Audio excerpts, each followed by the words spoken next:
I'm very passionate about education because it's made such a big difference in my life. But here we are at a time in the world,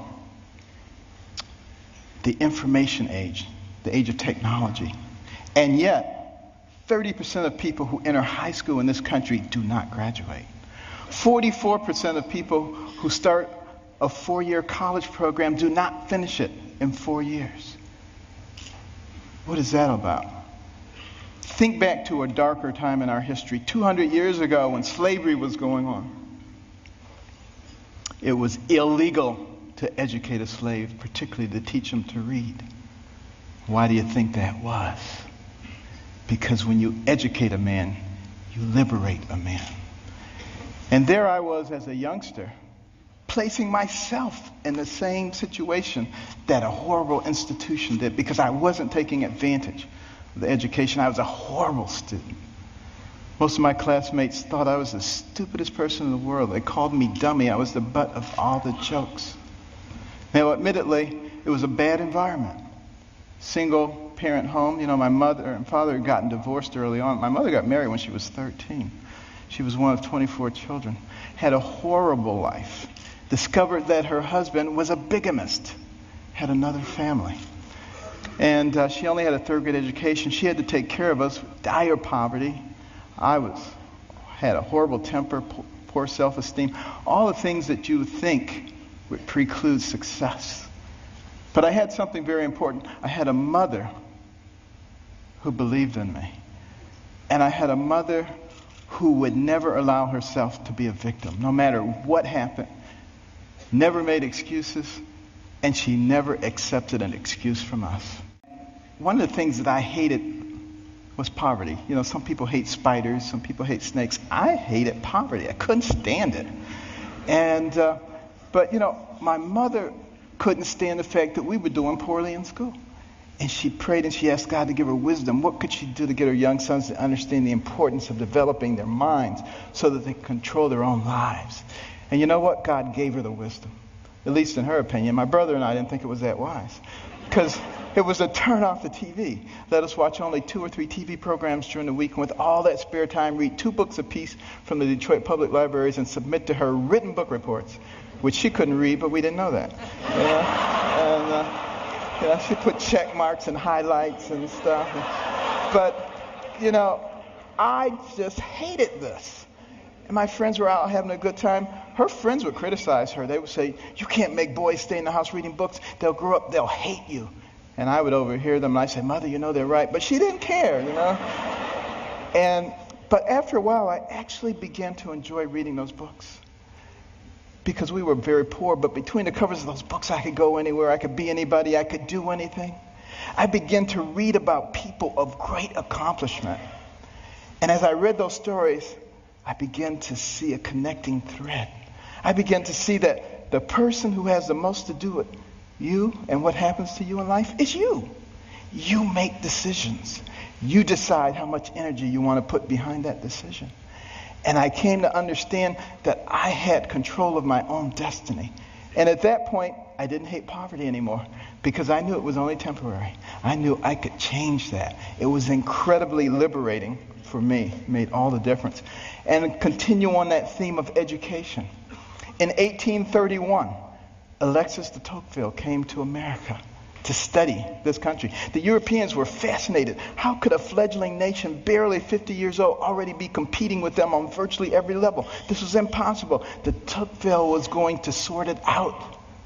And he looked at our government, and he was duly impressed by the 3 branches of government. 4 now, because now special interest groups, but it was only 3 back in those days. And, he said, wow, this is really something. And then he said, but let me look at their educational system. And he was blown away. See, that anybody finishing the 2nd grade was completely literate. He could find a mountain man on the outskirts of society. The man could read the newspaper, could have a political discussion, could tell him how the government worked. The people who founded this nation said that our system of government was designed for a well-informed and educated populace. And when they become less informed, they become vulnerable. Think about that. Our system of government, and that's why the education is so vitally important. And I don't like to bring up problems without coming up with solutions. You know, my wife and I started the Carson Scholars Fund 16 years ago after we heard about a survey, an international survey, looking at the ability of 8th graders in 22 countries to solve math and science problems. And we came out number 21 out of 22, barely beat out number 22, very concerning. And we'd go into schools and we'd see all these trophies, all-state basketball, all-state wrestling, all-state this, that, and the other. The quarterback was the big man on campus. And what about the intellectual superstar? What did they get? A National Honor Society pin? A pat on the head, there, little nerd. You know, nobody cared about them. And is it any wonder that sometimes the smart kids try to hide? They don't want anybody to know that they're smart. This is not helping us as a nation. So we started giving out scholarships to students from all backgrounds for superior academic performance and demonstration of humanitarian qualities. Unless you cared about other people, it didn't matter how smart you were. We got plenty of people like that. We don't need those. We need smart people who care about other people. We would give them money. The money would go into a trust. They would get interest on it. When they went to college, they get the money. But also the school gets a trophy. Every bit as impressive as any sports trophies. Goes right out there with the others. They get a medal. They get to go to a banquet. And we try to put them on the same kind of pedestal as we do the all-state athletes. Now, I have nothing against athletics or entertainment. Please believe me. You know, I'm from Baltimore. The Ravens won. This is great, okay? But what will maintain our position in the world? The ability to shoot a 25-foot jump shot or the ability to solve a quadratic equation? And we need to put the things into proper perspective. And, you know, many teachers, you know,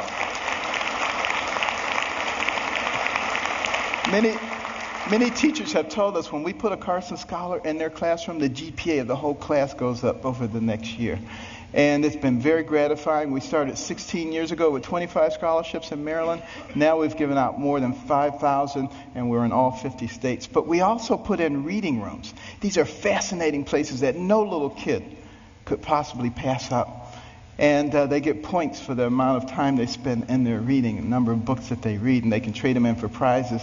In the beginning, they do it for the prizes, but it doesn't take long before their academic performance begins to improve. And we particularly target Title I schools where kids come from homes with no books and they go to schools with no libraries. Those are the ones who drop out. And we need to truncate that process early on because we can't afford to waste any of those young people. You know, for every one of those people that we keep from going down that path of self-destruction and mediocrity, that's one less person you have to protect yourself and your family from. One less person you have to pay for in the penal or the welfare system. One more tax-paying productive member of society who may invent a new energy source or come up with a cure for cancer. They're all important to us, and we need every single one of them. It makes a difference.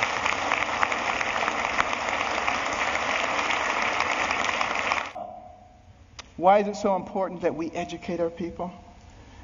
Because we don't want to go down the same pathway as many other pinnacle nations who have preceded us. I think particularly about ancient Rome. Very powerful. Nobody could even challenge them militarily. But what happened to them? They destroyed themselves from within. Moral decay, fiscal irresponsibility. They destroyed themselves.